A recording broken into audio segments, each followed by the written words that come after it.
యోబు జీవితాన్ని మనం ఒకసారి గమనిస్తే తను ఊజు దేశం అంతటిలో కూడా గొప్ప ధనవంతుడిగా ఉన్నాడు. శ్రమల పాలయ్యాడు, నిందల పాలైపోయాడు, కుమారులను కూతుర్లను పోగొట్టుకున్నాడు, కుటుంబంలో సమాధానము లేదు,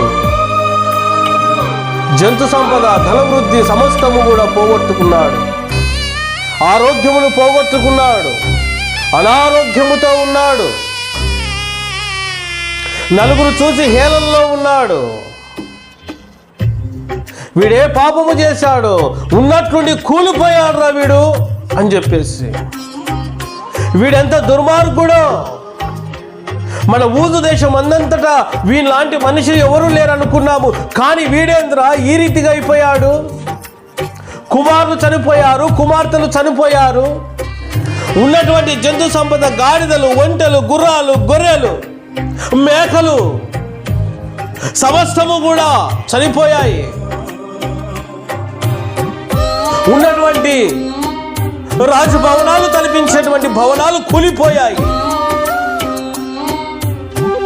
ఏంట్రా వీరి బ్రతికి ఇట్లా అయిపోయింది?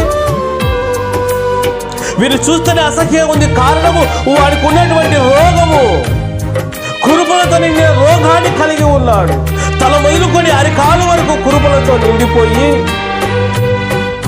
దీనస్థితిలో అయిపోయి బూడిదలో కూర్చొని ఒక పెంకు, చిల్ల పెంకు తీసుకొని తన శరీరాన్ని గోక్కుంటూ వాసన కొడుతూ కంపు కొడుతూ చూసేందుకు అసహ్యమైపోయాడు.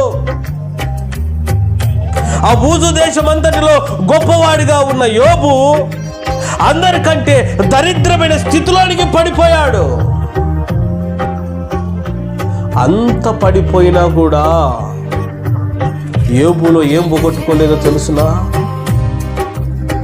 కుమారులు చనిపోయారు, కుమార్తెలు చనిపోయారు, సంపద అంతా కూడా నాశనం అయిపోయింది, అనారోగ్య పాలైపోయాడు, అంద వికారమయ్యాడు.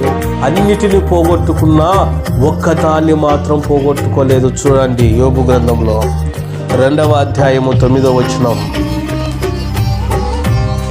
యోబు గ్రంథము 2వ అధ్యాయము 9వ వచనం. ఫాస్ట్గా తీసేది నేర్చుకోవాలా బైబిల్ను. రోజు చదివితే ఎంత త్వరగా అంటే అంత త్వరగా తీస్తాము. 2వ అధ్యాయము 9వ వచనంలో అతని భార్య వచ్చి, బాగా వినండి దైవ జనాంగమా, దేవుని సంఘమా, అతని భార్య వచ్చి, నీవు ఇంకనూ యథార్థతను వదలకయుందువా, దేవుని దూషించి మరణము కమ్మనడు. భార్య వచ్చింది. వచ్చేది ఆదరణ కలిగించే మాటలు మాట్లాడడానికి రాలేదు, ఓదార్చే మాటలు మాట్లాడడానికి రాలేదు, ధైర్యము చెప్పే మాటలు రాలేదు, జాలి పన్నీకి తన భార్య రాలేదు. అక్కడికి వచ్చేమంటుందో తెలుసునా? అన్నీ పోయినాయి కదా. ఏమేం పోయినాయి? ఏమేం పోయినాయి యోబుకు? కుమారులు పోయిరి, కుమార్తెలు చనిపోయిరి, ఆస్తుపాస్తులు పోయా, అనారోగ్య పాలైపోయా, అందమును పోగొట్టుకున్నాడు, సౌందర్యమును పోగొట్టుకున్నాడు, సమస్తమును పోగొట్టుకొని బూడిదలో కూర్చున్న వ్యక్తి ఇక ఏముంది పోగొట్టుకోవడానికి? అయితే ఆ భార్య వచ్చినప్పుడు, అతని భార్య వచ్చినప్పుడు, ఏం కాదండి ధైర్యంగా ఉండండి చెప్పే మాట చెప్పుకోకుండా ఏమంటుందో తెలుసునా? చూడండి ఏమంటుందో. భార్య వచ్చి, నీవు యథార్థతను వదలక ఉందువా. ఏం పోగొట్టుకోలేదు యోబు? ఏం పోగొట్టుకోలేదు? యథార్థతను విడిచిపెట్టలేదు. దేవునికే మహిమ కలుగునుగాక. ఎన్ని పోయినా యథార్థత విడిచిపెట్టలేదు. అదండి రోషము కలిగిన జీవితం, అదండి నిజాయితీ కలిగిన జీవితము. అన్ని పోయినా తన యథార్థతను విడిచిపెట్టలేదు, తన స్వభావము మారలేదు. ఇది దేవుడికి ఇష్టమైన బ్రతుకు. అన్ని పోయిన యథార్థతను విడిచిపెట్టలేదు. ఇది చూసిందామె.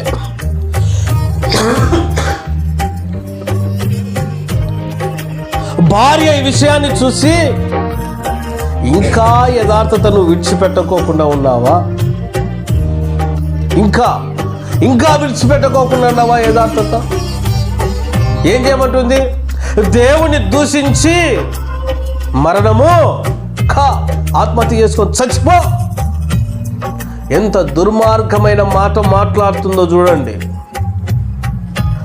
యోబు భార్యకు ఏమి లేదు, యథార్థమైన జీవితం ఆమెకు లేదు. యోబుకున్న మనస్సు ఆమెకు లేదు, యోబుకున్న స్వభావం ఆమెకు లేదు, యోబుకున్నటువంటి దేవుడి మీద భయము భక్తి ఆమెకు లేదు. కనుకొని అంటా ఉంది, నీ యథార్థత విడిచిపెట్టి చచ్చిపో. యోబు తెలుసునా, నేను చావనైనా చస్తా కానీ నా యథార్థతను నేను విడిచిపెట్టను. ఎంత మాట! ఈ మాట కావాలి మనుషులకు నేటి కాలంలో. నేను చనిపోయినా సరే నా యథార్థతను నేను విడిచిపెట్టను. ఈ బ్రతుకు నీకుందా? యోబు వంటి యథార్థమైన జీవితము నీవు కలిగి ఉన్నావా? ఇప్పటికి ఎంతమంది నువ్వు మోసం చేశావు? ఎంతమందితో మోసపూరితమైన జీవితాన్ని జీవిస్తా ఉన్నావు? నీ అంతరంగమందు స్వభావము కనిపించుకోకుండా పైకి నటిస్తూ ఇంకెంతకాలం బ్రతుకుతావు? నిన్నే ఈరోజు ప్రశ్నిస్తా ఉన్నా, జనాంగమా, నిన్నే ఈరోజు అడుగుతా ఉన్నా.